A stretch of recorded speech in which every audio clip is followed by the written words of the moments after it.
Michael Brown was nominated by President Bush to a number of Homeland Security positions and twice confirmed by the Senate. Earlier this evening, I spoke with Mike Brown, the director of the Federal Emergency Management Agency. He's coordinating disaster relief of a dozen federal agencies and the American Red Cross. All right, former FEMA Director Michael Brown, thank you so much for joining us. Michael Brown, former FEMA Director. Thank you, Michael, as always. And now, the Michael Brown Show on BCR. So let me just say to everybody, welcome to this podcast on Bravo Charlie Ready. This is the Michael Brown Show on Bravo Charlie Ready, a part of the Blue Cell. And with me today is Jessica LaBerge, who is our, is it sales and marketing or is it marketing and sales? I never remember which way we put it. Integrated sales and marketing. Yeah. So anyway, our sales and marketing sales director, who's been with the Blue Cell quite a while. And I'm really happy to have with us on the podcast today, Dave Cruikshank, who is with Vinal Technical High School in Connecticut. So Dave, first of all, welcome to the podcast. Glad to have you with me. And if you'd be so kind as to tell us a little bit about yourself. Sure. Thank you very much for having me. So I started off as a volunteer firefighter in high school and kind of just got the spark for helping the community. So once I went off to college, I became an EMT and worked for 10 years as an EMT and then became a 911 dispatcher. And from there transitioned into law enforcement. And that's the short story. It's a weird haphazard way that all that happened, but I ended up being a police officer, and I did that for 12 years, and I finished out the last 4 years of my career as a detective with the Mid-State Major Crime Squad. And throughout that entire time, for the last 18 years or so, I've worked with the National Disaster Medical System as a disaster responder for the government. I got to, whenever anybody mentions the NDMS, I got to tell you, I love those people. We, back in, I think it was either 2003 or 2004, the earthquake happened in Bam, Iran. Yes. And we sent NDMS teams to the earthquake site. Were you on that team by chance? I was not. That was a surgical team. I was on NDMS though when that occurred. Yeah. One of the first Americans to go into Iran since the Iranian hostage crisis. And when I watch what NDMS does in disasters, I continue to be amazed at the kinds of work that you guys can do under those kinds of conditions. Always fascinates me. So thank you for your service for doing that, because you have a big admirer here in terms of NDMS. So you're putzing along. You're a detective. You're doing all these different things, and somebody somewhere approaches you about this. And I'm going to call it a crazy idea, not because I think it's crazy, but because it's so unique. Tell me about first how that came about before we even talk about what the program is. Sure. So a friend of mine who is a plumbing instructor at a school in Connecticut sent me an email and said, "Hey, you should look at this job. It looks like everything you've ever done in your life. This might be a good opportunity for you." And I wasn't looking for a job. But it's the opportunity to leave a legacy of a lifetime and train the future of tomorrow. So I jumped on it. So then tell us what that opportunity was. So the state of Connecticut has a technical high school system of technical high schools all over the state, and students can choose to go to their traditional high school, academic high school, or a technical high school. If they choose the technical high school track, there's trades that they can go into: plumbing, electrical, carpentry, culinary, information systems, mechanical design and engineering. And it just prepares students for a career after high school and provides them skills with a trade. So the state of Connecticut was very forward-looking. The assistant superintendent had visited a couple other states and saw what programs would be beneficial to bring to Connecticut, and saw that criminal justice was popular in the few states that it exists in the technical high school systems of other states. So she saw that there was a desperate need in Connecticut over the next decade or two for first responders in Connecticut, specifically police and dispatchers. The shortage is pretty dramatic. So they decided to bring the program to Connecticut, or develop a criminal justice program for Connecticut. And that's when they hired me to do that. And how long ago was that? It was 2 years ago, about 2 years ago, maybe a little less, a year and a half, actually. We've accomplished quite a lot in a short time. So tell us what you, for example, number of students enrolled, and kind of what's the demo of those students? Are they high school students that have always wanted to be cops or EMS or firefighters or whatever, or is it people kind of stumble into it?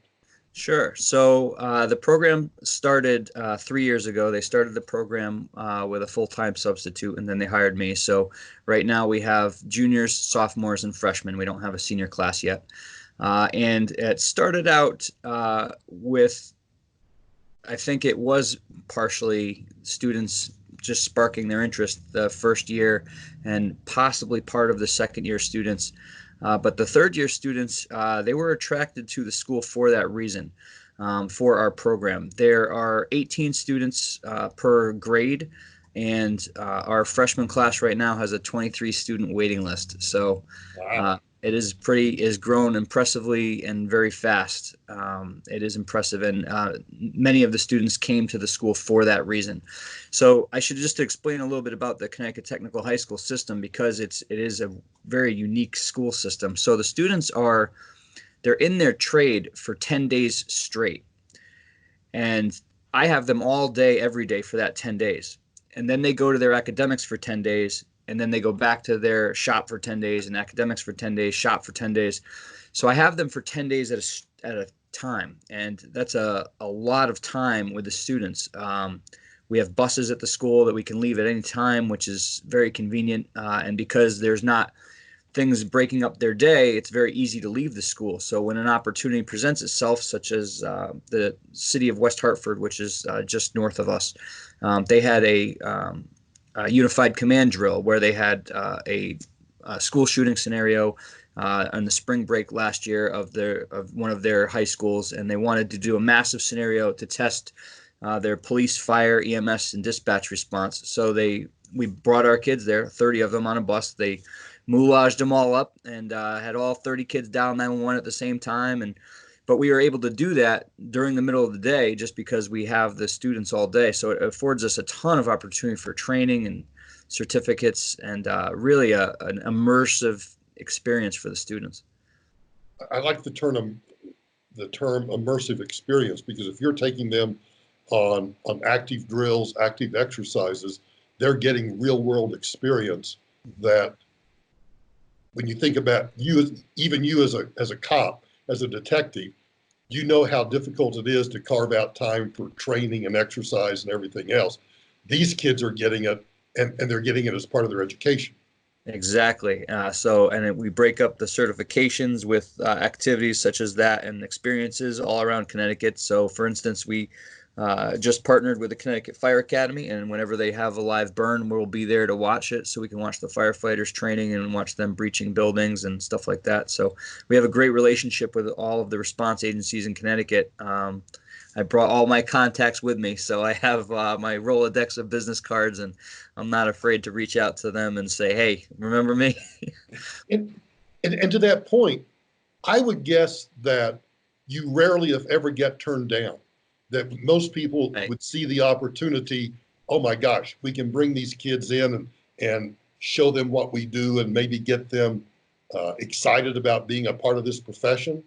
Right. Yeah. No, we have not been turned down yet. In fact, it's been amazing. The support has been fantastic, and I was starting to get pretty. My head was getting kind of big. I thought that I had the power of the pen, that I could just write these magical emails. But it has been amazing. We've had some firefighter gear donated. We've had a lot of stuff donated. In fact, we were able to get, which I'm sure we'll get into in a little bit, our claim to fame project that we've built inside of our shop was donated by Comcast and Xfinity with $30,000 donation, and our local New England power company, Eversource, they were also donated as well. And Don't tell us what it is yet, because I I won't. can't wait I to won't. get to it. But I don't tell won't. us what it is yet. It is an impressive project, but it's been fantastic. We've really gotten a ton of support from the community and a ton of support, and it's just fantastic. We built a first responder canteen inside the shop, so it's free coffee for any first responders. So we have all day long. We have police, canines, firefighters, EMTs, paramedics stopping by for a free cup of coffee and just seeing what we're doing and hanging out. That way, they're always in the shop, and the students always have somebody they can talk to. So let me go back to the Connecticut, the technical system for a second. Sure.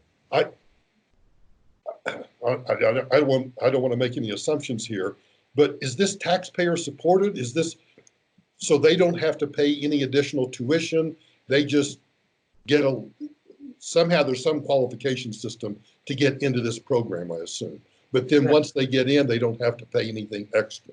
Correct. It's completely free. It's the state of Connecticut has had the technical high school system for a very long time, and it started around the turn of the century, actually. Not this century, the last one. Yeah. With developing trade skills and trade programs and educating the students, and it's never gone away, and it's gotten bigger and stronger. So the students don't have to pay. If they choose to go to the technical high school system, their sending community actually pays for their busing. So for the Free Education Act, they're allowed to go to any school they want, and we provide them that option. So my classes, for instance, our school, we pull from the southern end of Connecticut along the shoreline all the way up to the center of Connecticut by Hartford. And we pull students from that entire district, which is very large. It's about a hour drive, car ride if you were going to drive it. We pull students from that entire range. I have students that are in all honors classes. I have students that are not in honors classes. I have people from every demographic you can imagine. I have students that just amaze me every single day with the adversity that they overcome from their own personal lives and what they go through outside of school. And some students, coming to school is the best thing they have, and other students, it's just a very impressive diversity. One of the things that has been shocking to me about this program, and I didn't see it coming, was that we are recruiting. We're very, very, very, very diverse. We have about 60% of our students are females, and about 60 to 70% of our students are minority. And out of most of the shops in the school, other than cosmetology, we're one of the only shops that has that diversity level, and it's been fascinating to watch all that happen. And we don't. Our selection process was very carefully crafted, the way we select students.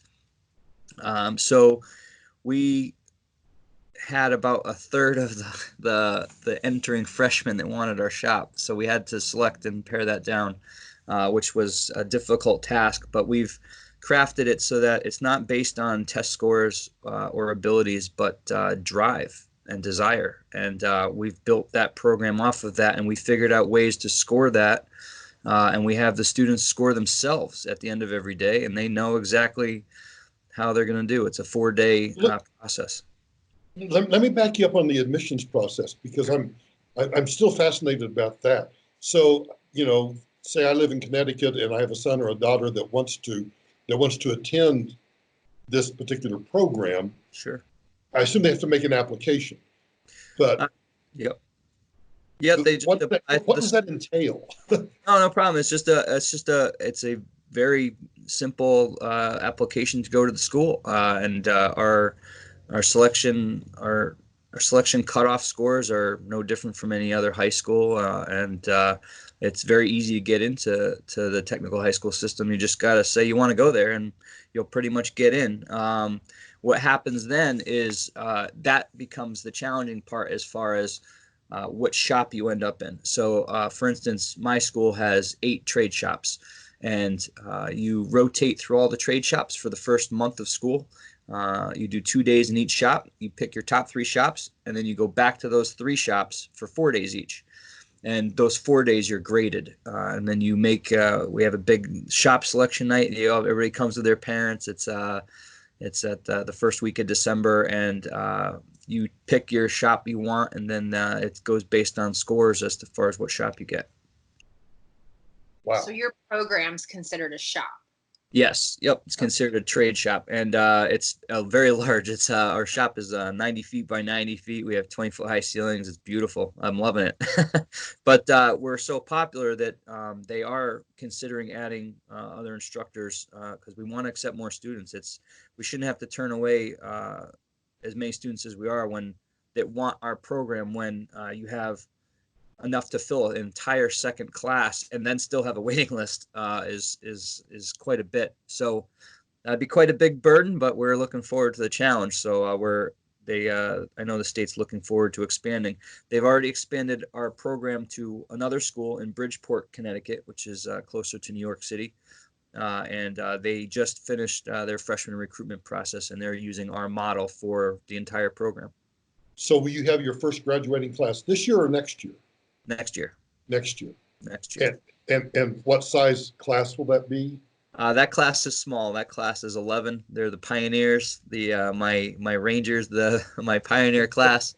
They have it's fantastic. Our program, we've made it so that they can go into really anything they want. We prepare them for all of the careers within this trade. So I have a couple that want to go into medical, one that wants to be a nurse, one that wants to be a respiratory therapist. I have one that wants to be a firefighter, two that want to go into the military.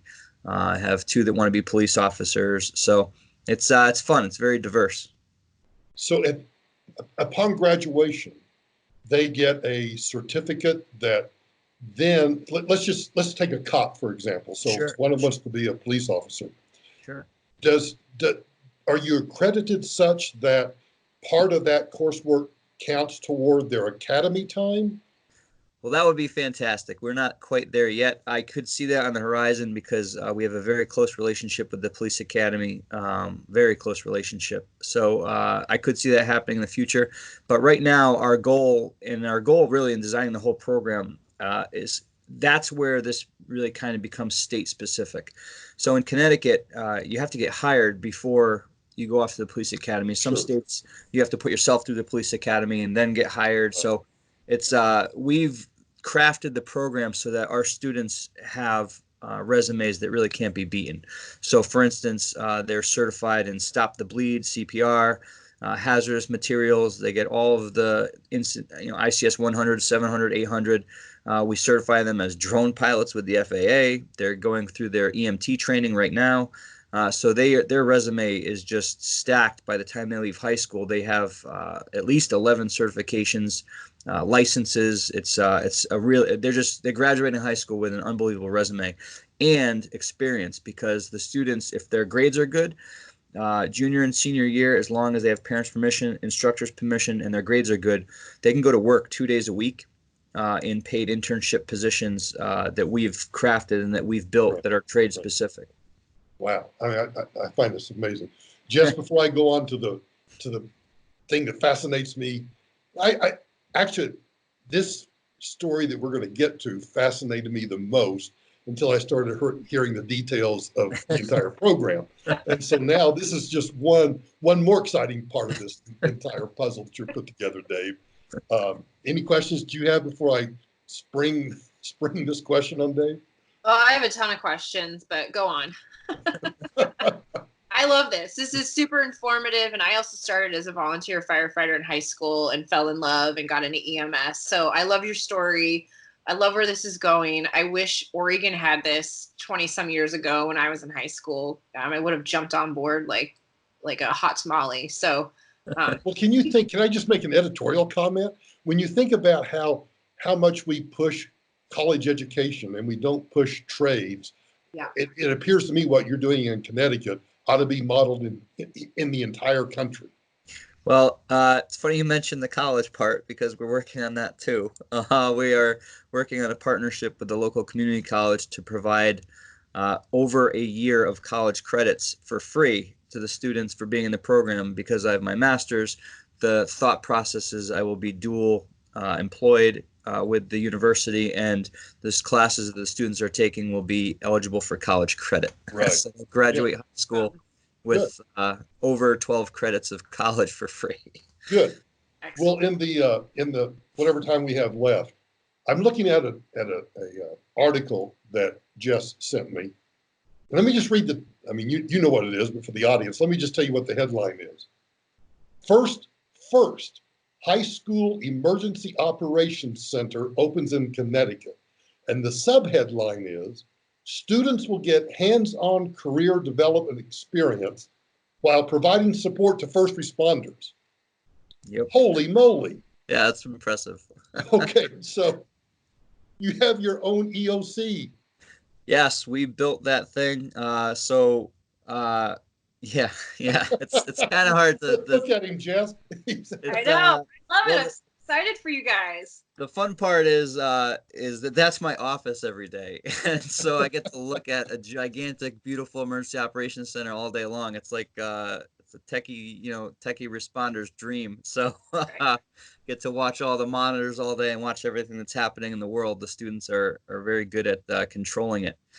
So that was another really community coming together to help us out. Comcast Xfinity donated.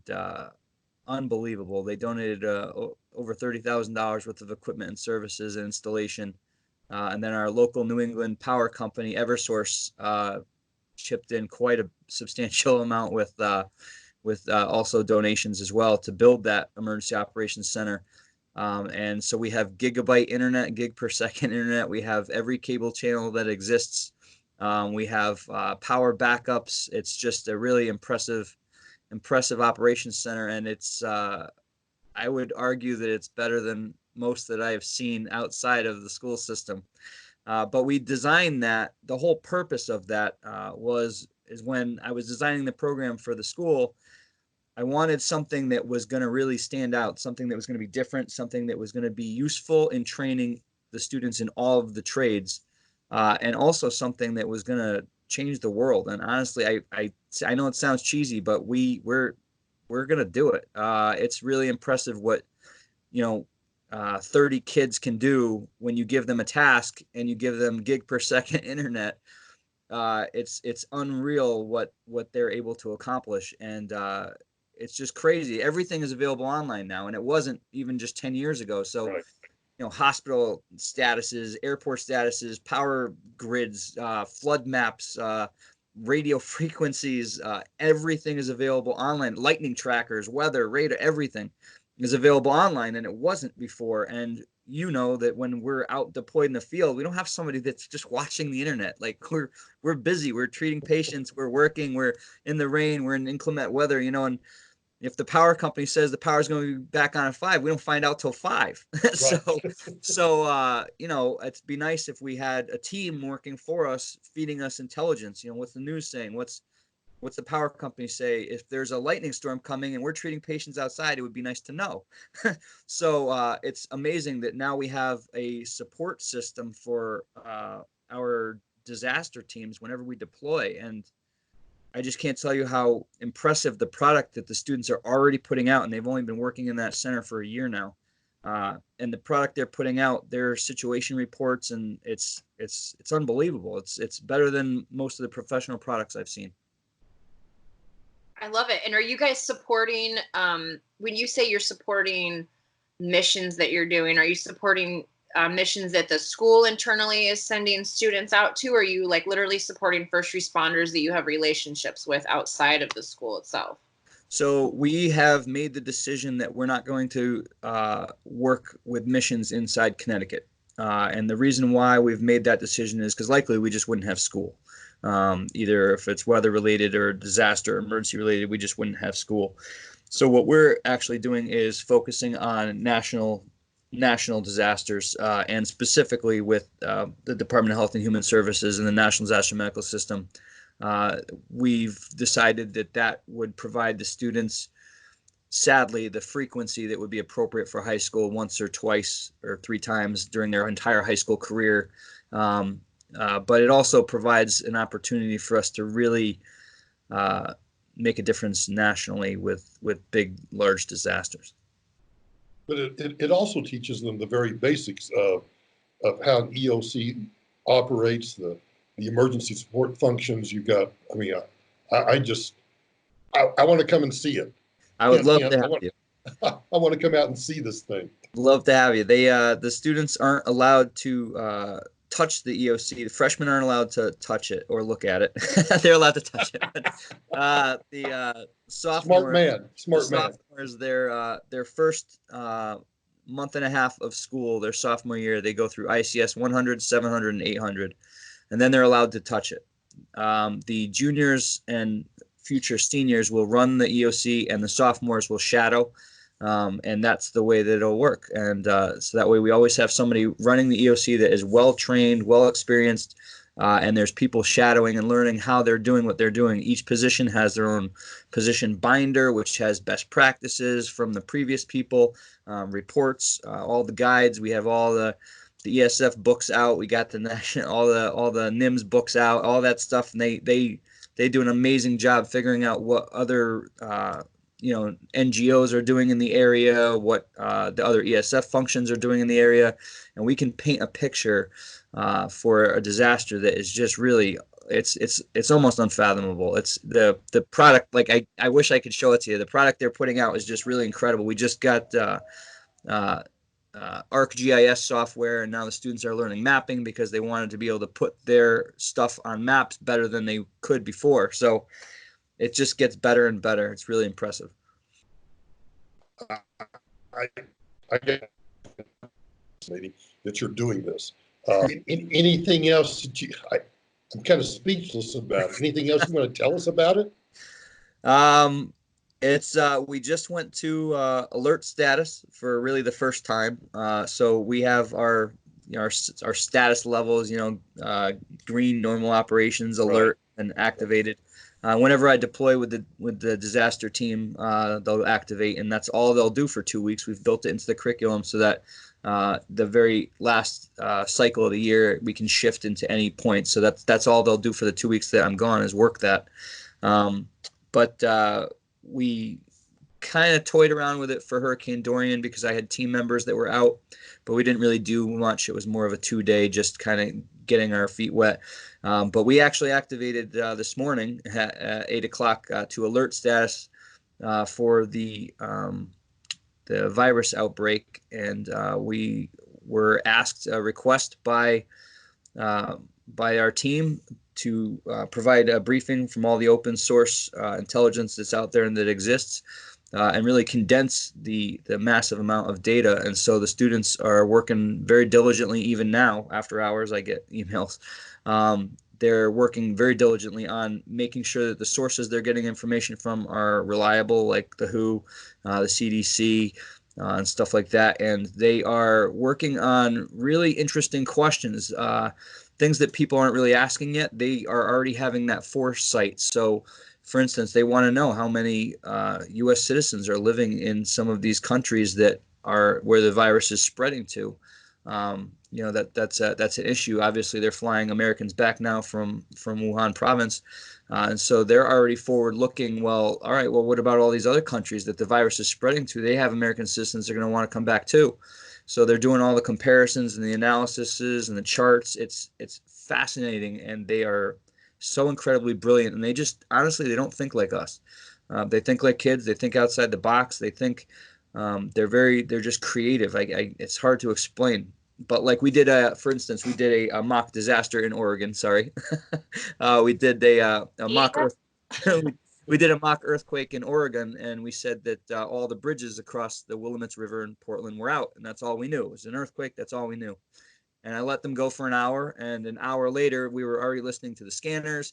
One student had found me every Home Depot within 50 miles, and I said, "Oh, that's creative. That's great." I said, "I'm not sure what supplies they'll have left," and he says, "No. It's for the trucks. I have a list of how many trucks each of the Home Depots has. You're going to need trucks." That's brilliant. And another student went even a step further and looked up all the barge companies, and like we would think if we were being deployed, all right, the Army Corps of Engineers will worry about the bridges and stuff. They're like, no, we'll just get barges. We'll bring them in. We can have them there in an hour. It's like you don't think of that stuff, and they're brilliant, and they don't think like we do, and it's refreshing.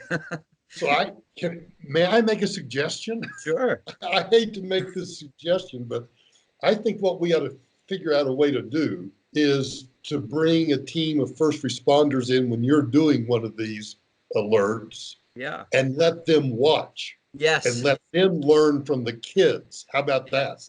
Yeah, that's fantastic. So we've been invited to go see the Connecticut Emergency Operations Center, and the students are about to do that this spring and stuff like that.